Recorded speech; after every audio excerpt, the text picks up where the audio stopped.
রাজ্যের নাগরিক পরিষেবা আরও স্বচ্ছ, ঝামেলামুক্ত এবং সহজলভ্য করতে এক নয়া পদক্ষেপ নিল বিজেপি সরকার।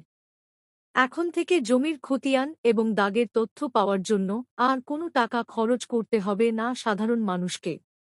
এই সংক্রান্ত সমস্ত অ্যাপ্লিকেশন ফি বা এনকোয়ারি চার্জ আনুষ্ঠানিকভাবে মকুব করার ঘোষণা করলেন পশ্চিমবঙ্গের মুখ্যমন্ত্রী শুভেন্দু অধিকারী। সরকারি এই সিদ্ধান্তের ফলে এখন থেকে সাধারণ নাগরিক, বিশেষ করে রাজ্যের কৃষকরা সরাসরি উপকৃত হবেন। মুখ্যমন্ত্রীর ঘোষণা অনুযায়ী এখন থেকে খতিয়ান এবং জমির দাগের তথ্যের ডিজিটালি স্বাক্ষরিত কপি সম্পূর্ণ বিনামূল্যে অনলাইন থেকে ডাউনলোড করা যাবে। এই ডিজিটাল জমির রেকর্ডগুলি পাওয়ার জন্য নাগরিকদের কোনো রকম আবেদন ফি দিতে হবে না। দালাল চক্রের দাপট বা সরকারি দপ্তরে চক্কর কাটার দিন শেষ। ঘরের কোনায় বসেই মাত্র এক ক্লিকে নিজের জমির যাবতীয় রেকর্ড হাতে পেয়ে যাবেন মালিকরা।